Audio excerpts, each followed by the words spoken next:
welcome to the first edition of Who Cares? The show where we talk about everything and nothing at the same time. But you learn something, motherfucker. If you don't have any flying idea of who the heck I am, your mom. I am currently 200 pounds of thick and juicy thanks to quarantine, stress, and my will to live. I am your host, Pam Alexandra. Today, we're talking about the so dreaded topic of singleness with two fabulous guests who have chosen to remain anonymous. Is this supposed to be English or Spanish? You don't speak Spanish.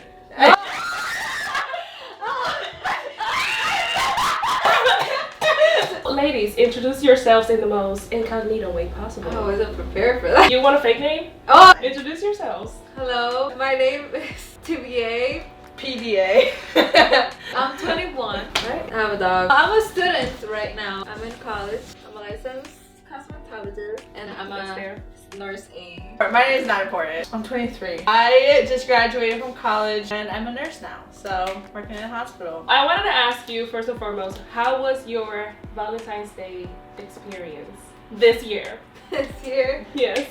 Well, I worked the night before, so I went to church and then I fell asleep. We worked third shift. Both of us Yes, we worked night third shifts. So I took 3 naps that day. 3 naps! Valentine's Day was Sunday, so I also went to church with my family, and then I went out to lunch with my dad, my sister, and my mom. It was super cute because the waiter gave us flowers. Oh, that's nice. Yeah, but I worked that night, so then I just went to sleep. Do you feel the pressure to like be in a relationship for that day or like the previous days or something like that? I think I have in the past, but the last few years I haven't. Mostly because, I don't know, my dad has always done something for my sister and I for Valentine's Day. I remember in school they would do this thing where you could give them $1 and they would send roses to whatever girl you wanted to. And there was one year I got like 10 of them, and I was like, it was 8th grade, so it was when my sister said I looked like an Arabian prince. Like I was not there for the looks, but I got like 10 of them, and I was so shocked. But then my dad bought them for me. I didn't tell anybody that, of course. Oh. But my dad has always done something. Yeah, he's always done something small. That was like the biggest grand gesture he's ever done. Since then, it's been like little chocolates. He always gives us cards, but we always get something. So I always like. It's not like it's something that goes unnoticed, or we don't like not do anything for Valentine's Day. I think it helps that I don't live near my family at all. It's celebrating love and friendship, so to me it was never like, since I never had love like that, so then it was both like, of us have never really been in a committed relationship. No, we haven't ever. Valentine's is not that important. No, we were both working, so yeah. We wanted money. The money's, you know. Yeah. I was looking up the concept or the meaning of singleness and all that because I wanted to see what Google was gonna give me that day, and what it gave me was, and then I clicked on the image bar, the search bar, whatever, And it was like people going like that, like you are now. singleness. Just And the colors were like all cold, nothing happy. The ones that were like colorful and happy were mostly like Christian quotes and stuff. And I was like, what is this? Singleness, being single is not bad. Like people want to portray it or whatever. That's why I was like, are y'all single? Yeah, like I still single. We're the happiest singles, you know. Yeah, exactly. In the arms of angels. From your personal experiences, I want to know, how would you guys define the word singleness? I say singleness is just when you don't have a partner. When you don't have a man to buy stuff for you. Sugar baby things, you know? Yes. I guess I would just say it's like the absence of a not being in a committed relationship. You know, I have to hold in. What did Google say? Yeah. It said the same thing. But the picture said something else. I was like, now I want to know, I need you guys to tell me about your life experience being single women. Okay, when we were briefing, you did mention something about high school, peer pressure and all that. And then you mentioned college and your single gang or whatever. Yeah. She has a single gang. Gang. Oh my god. Cut that out. I am embarrassed. I would say, well, in high school, at least for me, that's when you kind of like have the pressure or like begin to get the pressure even more for having a boyfriend. Culturally in DR, it's like, technically speaking, it's supposed to be when, for me at least, it was always when you're above 18. So for me, I never allowed that thought to even cross my head. Like, no, it's not allowed yet. Like, not 18 yet. And I remember my first day of my freshman year in high school, my first class. We were in line to go inside the class. And you met the love of your life. She was like 18. And this guy was trying to hit on me, and he was Dominican too. And I was like, no, it's freshman year. Gosh, I'm still a child. 16. I wasn't 16. What are you in Freshman year? What are you? 14. Oh. No. I was 14 in my freshman year too. You were probably 15. What are you talking about, ma'am? So in high school, the pressure grows even more because then it's kind of like everybody has a boyfriend. Yeah. So, and I remember actually when I talked to the girl who was actually that guy's best friend, she was like, "Why are you trying to stay single?" No, I bet no. By the end of this year, you'll have like a boyfriend or whatever. Like people, like saying like people always say like, "I don't want to stay single," but you know they want boyfriend. But I don't. I didn't. I mean, I did not. When I was like high school, middle school age, I was a very self-conscious person. I didn't have good friends. I mean, they weren't bad, but they weren't necessarily friends that made me feel good about myself or, you know, like build me up. Do you still have a friendship with those people or any of them people? No. Thank God. Move forward. No, yeah, it's not, I mean, it's not like they would deliberately make me feel bad, but like, they wouldn't compliment me. Yeah. Like, they wouldn't do it every single day. Like, what? In my high school, there's definitely a dating culture. Ooh. And I guess it could have just been like the immaturity of me, but also like the people around me, is that like a lot of people found value or like their own self-worth in like other people. And especially people. Yeah, especially guys. So like my mentality was like, no guys are really talking to me. It's my fault, you know? So like that made my confidence go way down already. Yeah. And also like when you don't have that like now I'm thinking like, of course no guy wanted to talk to me. I wasn't confident. Like I just wasn't proud of who I was. Yeah. Everyone in high school is super childish. Like, you know, they don't know what they Yeah. want. Have you seen the meme that says, if you were my boyfriend in high school, you were never really my boyfriend? Yeah, like and when you look back at it, like you just didn't know anything. Like you were still learning who you were. You were still growing up. Dude, I'm still learning who I is. When I went to college, I just like met really good people. Like I had friends that really supported me. They were a lot of fun. They would find ways to make me to help me feel confident about myself, including her and like my roommates, which is also me. Yeah, I wasn't focusing on finding a guy anymore that would make me feel better. I was just, if a guy came, a guy came. If they didn't, they didn't. That didn't matter to me. Yes. And like in college, it was fun because like there were a few guys that I talked to throughout my college years. But not all of them went to, but just I'm talking like the last 4 years. Oh yeah. Like the last 4 years of my life when I was in school. I just identify as college because it like school consumed my life, okay? But if like put your hands down. Because I didn't feel the pressure of needing a relationship, I was able to, if I didn't like the guy, I would say I don't like the guy. I know one. Which one?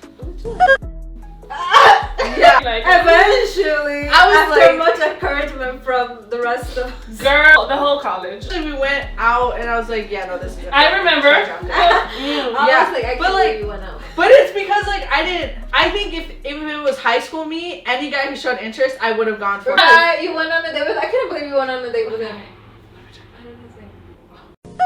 We kept reaching out loud, and I was like, no, you can't. Like he was younger than her and everything. I felt like my value had to come from guys, so I would have jumped at the chance for any guy who was, whether they were good for me or bad for me. Talk about those experiences. Don't mention their names though, because T. I guess I'll talk. T. Not about. Okay. Do you talk about whoever We you can really reserve want? his dignity. We'll reserve his dignity. No, talk about it, bash him, but don't mention their name. He's the most recent one. Oh my God, you have to talk about him. We have to talk about you guys.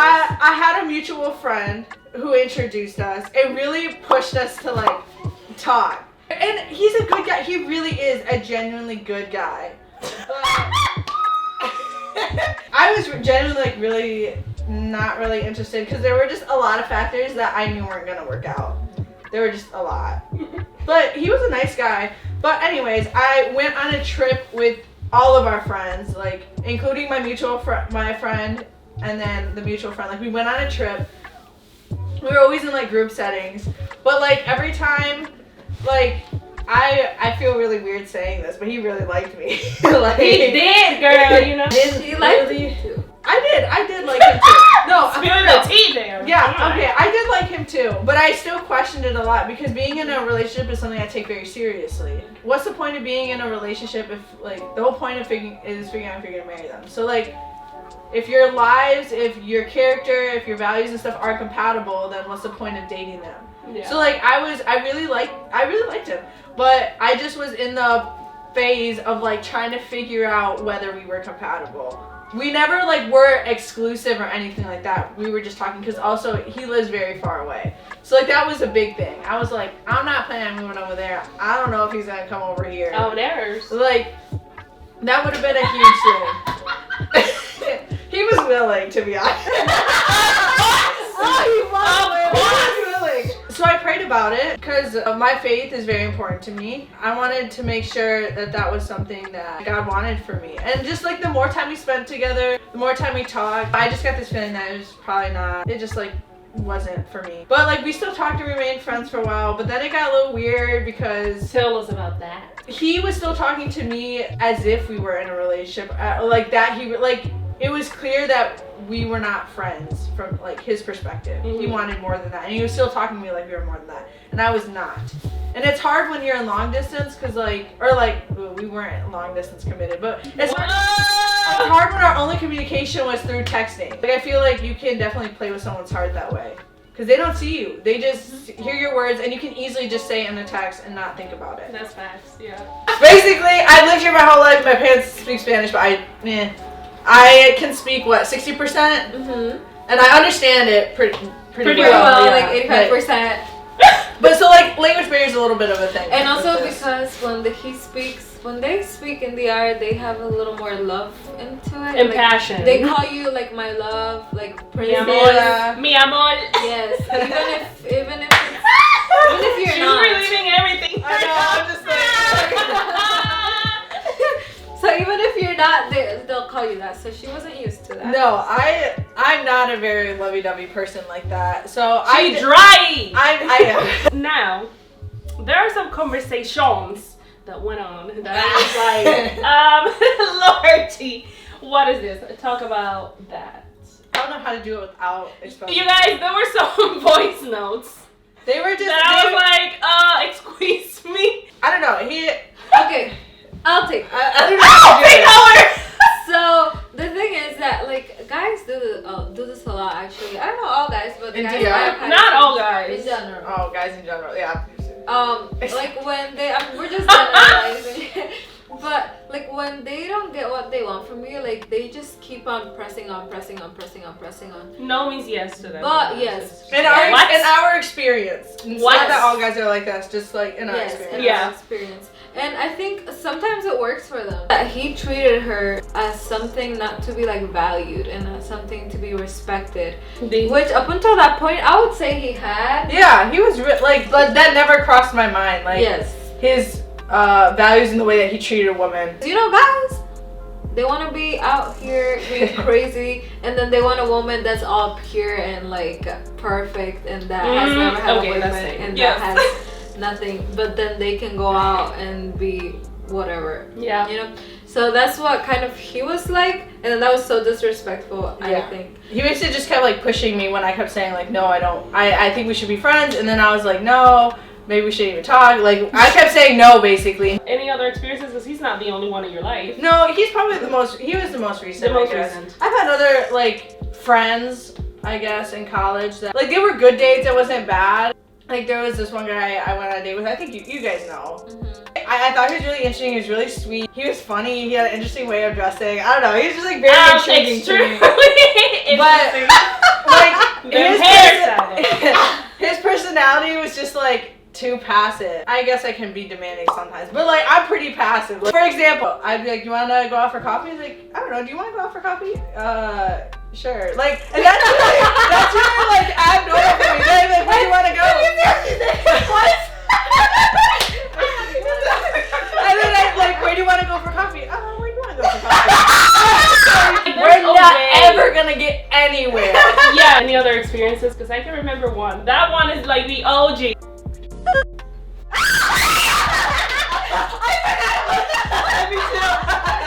This one was in high school. It kind of doesn't count, but it does because it's funny. Yeah. So this guy was super interested in me, like really, really interested in me, and I was still high school, so this was like self-conscious me. So I was like willing to entertain the idea because he was interested in me, and I was like, you know, I found my value in boys. Even when I knew it wasn't gonna work out, I would still like entertain the idea, but also be like, no. You know, but let's like don't touch me. No. He like asked me to homecoming or prom in front of everybody, and was I there? No, I was at work, dude. This dude, listen, quick story. This guy comes in, I worked in fast food, humble beginnings, okay? So he comes in and like, I'm looking to apply here. And like, I'm like, what? Like, first of all, he doesn't even live around the area. Dang. And he never comes to this restaurant. Like, nobody I know, nobody in my family, nobody in my church comes to this restaurant. Like, no, we don't like this restaurant. So, we known each other. We were friends, I guess. So, I go and get an application and I bring it back to where he was. And then he's like, wait, I need my social security card. And so he goes out. Before I could even process what he said, you don't need a social security card to apply for a job. Like, I just leave it on the counter and I go back talking to my friends in the back. Because he also came when like we were closing. I was just chilling with my friends in the back. We were like not taking our job seriously, whatever. So then they're like, yo, this guy's still up here and he's got something for you. And I was like, the social security card, I left the thing on the counter. He doesn't need me. And she was like, no, just go up there, just go up there. And I was like, why? So I go up there. This man has balloons and a teddy bear. And he's like, will you go to homecoming with me? And I was like, oh, Lord. And my coworkers, they don't know about this guy. Because like he was not a romance interest. He was not someone I brought up to. He was nothing. He was nothing. So like they were like, how come you never told us about this guy? And all like, oh my God. So they're all like, you know, so everybody's crying around the counter waiting to see what I said. And I say yes, and everybody's clapping and stuff. And I was like, gosh, oh my gosh. So whatever. I was thinking in my head, like, I need to somehow figure out how to take this back. Like, so whatever. So this reminds me, have you seen those videos of when a guy proposes to a girl and the girl says no? And then everybody's like, what a beach, and what a date. And I'm like, okay, but have you? Yeah, that's what it reminds. People, you gotta be aware. So like, I genuinely did not want to go with him. It was gonna make me uncomfortable. Like, no. But everybody was watching me. So I was like, crap, okay. So I just say yes, and I hug him, and I didn't even want to, and like, I was like, so I like didn't know what to do, and I looked at my boss, I was like, well, I gotta go back to work. She's like, you can go. Or it's okay, you can take like a 10-minute break if you want. And I was like, no. Don't make me. So I like go out to the car. At first, this guy does not have a driver's license. So I go outside and I see his aunt and uncle sitting in the car who are really good friends of my family. Very good. They're members of our church. I love his family. Not so much him, but I love his family. And respect them. And I respect them a lot. And they're just in there. They're smiling and waving in the car. And I was like, oh my God. Oh my God. No. Like, I didn't even know what to do. No. So I just like, I wasn't even going to talk to them. I just smiled and waved. And I was like, oh my gosh, you surprised me. So I put this up, like, just throw it in my car. I was like, well, I gotta go back to work. He's like, I thought you have a break. And I was like, my shift doesn't end for a while, so I would just have to go back anyways, and I have to finish what I was doing. So I was just like, thank you, bye. So I hung up, and I leave, I go, and then I tell my coworkers the whole story. I was like, I didn't want to go with it. And they were just like laughing, and they were trying to help me think of ways to like say no. And like they were like, you should just not show up, just drop him. And I was like, I can't. Like, I think you tried everything. I did. I tried a lot of things. I was never interested. You should also mention the fact that he chased after like every girl. Yes. Sister. You know, I was gonna say that. Even my little sister. Yes. Well, he first used to like the me. most. He first used to like me. Then when that shut down, he liked my sister. And then he liked another close friend at our church. And then I don't know. He was after my sister for a while too. He and then like drew her. Or yeah. something. Oh yeah, that's right. But at the end, 3 years later, he circled back to me, and I was like, no. And then someone once said like he liked your sister, and he liked you. Next thing you know, he's like your mom, and I was like, that could low key be true, but no. I am deceased because he was trying to get to you by proxy. these giant balloons in my car. I have roses. I remember having roses in this teddy bear. And then my whole family was home and I was like, I don't even know. They're gonna be like my dad's gonna be so like protective and I don't even want to go with this guy. I don't even want to have to explain it to him. I just leave all the stuff in my car and I go up to my mom's room and I was like, you're never gonna guess what happened. So I told her, and as soon as I told her who it was and what he like did, she was like, no. And I was like, listen, like I don't want to go. I need you to help me. And she's like, just tell him I said you can't go. So like, yes, that's the best. So I literally like excuse I use ever. my parents a lot, like as an excuse for things. That's so like I literally called him and I went in my mom's closet and just sat on the floor. I was like, I'm so sorry to just go, but I just came home. My mom just said I can't go. Like it's not you. It's not you. It's just like I just haven't been doing stuff at the house and like I blamed it on like my having done my chores. You know, I haven't fixed up the floor. She's not letting me go. Sorry, but we can do something, you know, further down the line in a group setting. You know, dude, why do you say that? I don't know because that's the kind of crap I do. Yeah, so I think we ended up doing something in a group setting, but like he didn't even end up going. So I was like, oh thank God. But I'm dead because the whole time he was like very expressive of his love for you and all that, and then boom, he's engaged, yo. Yeah, he always wrote me letters, especially on Valentine's Day. Any other lover? I remember one. I remember one too. Okay. I was at work. Mr. Bodyguard. Don't forget to like, subscribe, and share this video. Share it with your parents, with your friends, with everybody. Your Facebook, your TikTok, your Twitter, your Instagram, the family group chat, because why not? Thank you so much for watching, and I'll see you in the next video when I upload. Toodles. Peace. Oh,